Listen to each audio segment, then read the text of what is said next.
While the NCAA's new transfer procedure and the loosened restrictions on redshirt eligibility drew a lot of attention last week, Utah football coach Kyle Whittingham sees a significant difference in the potential impact of those two changes. Whittingham, owner of the best bowl winning percentage in NCAA history, 92%, it is less than 75 days from the start of his 14th season at the helm of the program and a little more than 1 month from Pac-12 Media Days. He spoke to UteZone on Monday about the recent NCAA changes and provided some updates going into preseason.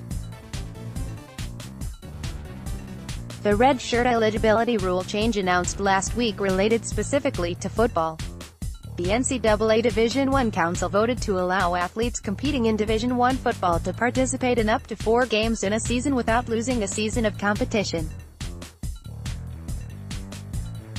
Whittingham described the rule change as a positive for both players and programs, but he also noted it means more for a coaching staff than simply having more players at their disposal. "There's a lot to it now.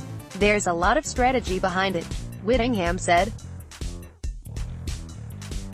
"Practicing, where typically you'd take your redshirts and send them down to scout team and let them serve as the opposing offense or the defense as the case may be, it's not really as cut and dry as it once was.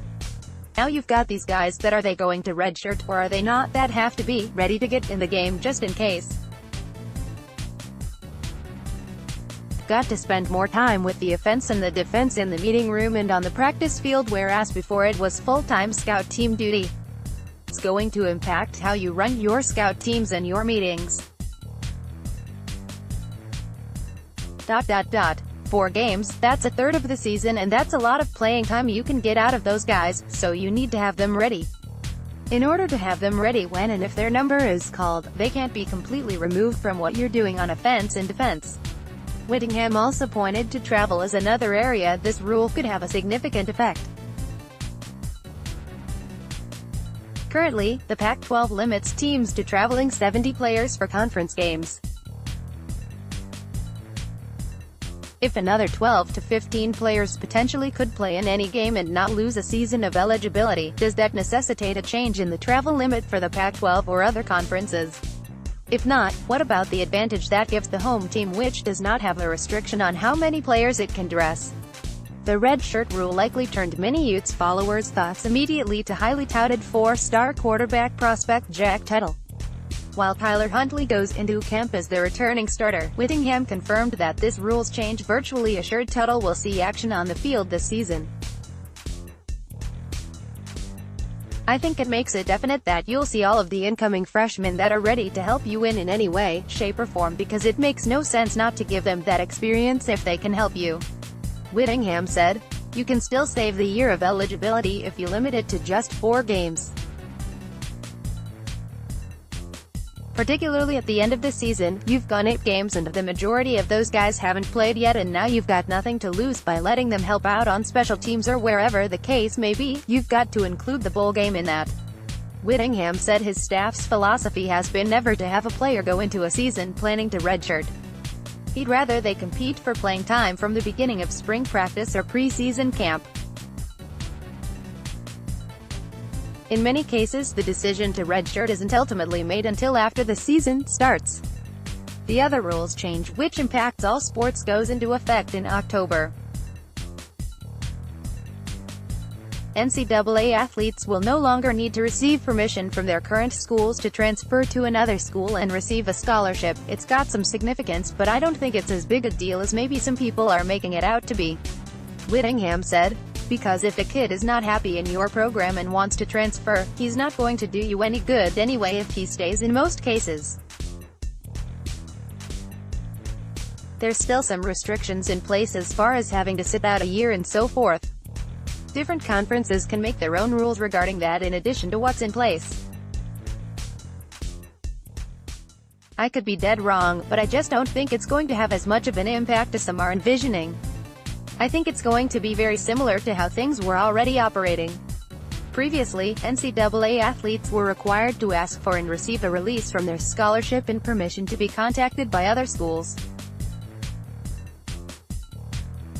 Former Utes wide receiver Tyquez Hampton recently tweeted a picture of his letter granting permission for institutions other than Pac-12 members BYU, Northern Illinois, Wyoming and San Diego State to contact him. Under the new notification of transfer model, the athlete would inform their current school of his or her intention to transfer, and the school must enter the athlete's name into a national transfer database within 2 business days.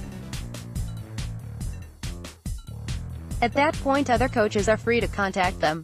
The NCAA also raised tampering with an athlete from another school to a Level 2 violation. The potential penalties for such a violation include the possibility of a show cause order and suspension from 10% of the season.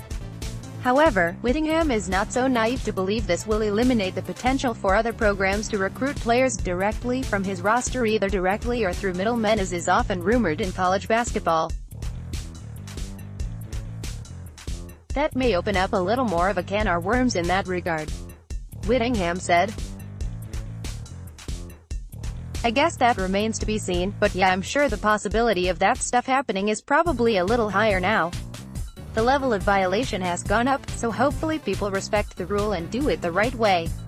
Notes Whittingham still could not comment on what's viewed as the likely addition of former BYU linebacker Francis Bernard, a former Utah prep standout. BYU dismissed Bernard this past fall before he ever began classes, and he enrolled in junior college in hopes of being eligible immediately this fall. He'd been seen at Utah's spring practices, but Utah's staff cannot comment on him because he's still an unsigned and recruitable athlete. Junior college transfer and defensive end Rex Jordan finished spring practice sidelined by injury, with his foot in a protective boot. The 6'4", 237-pound Georgia native Rex Jordan signed as a junior college transfer out of Mt. St. Jacinto College during the early period and enrolled in time for spring practice. However, he finished spring practice sidelined by injury and with his foot in a protective boot. Whittingham said Jordan's status remains a question mark going into preseason camp. Whittingham said he expected senior safety Marquise Blair to absolutely be ready for the start of preseason camp. Blair, a junior college All-American linebacker who transitioned to safety last preseason, suffered a season-ending knee injury in a home game against UCLA. Blair, who did not participate in spring practice, played in 9 games and started 6 last season. The projected starter at strong safety, with Chase Hansen moving to linebacker. Blair ranked 3rd on the team with 48 tackles at the time of his injury, and he returned a fumble for a touchdown against USC. Not a subscriber. For a limited time, new subscribers can get $100 off a 5-star VIP annual subscription. Otherwise, sign up now for a 7-day free trial, and to get access to everything UteZone has to offer, including daily content from the largest staff covering Utah athletics and access to the largest and most active community of Ute fans on the web. Don't forget to sign up for our UteZone newsletter. It's free and a great way to get daily updates on Utah football, basketball and more delivered straight to your inbox. Like us on Facebook, follow us on Twitter,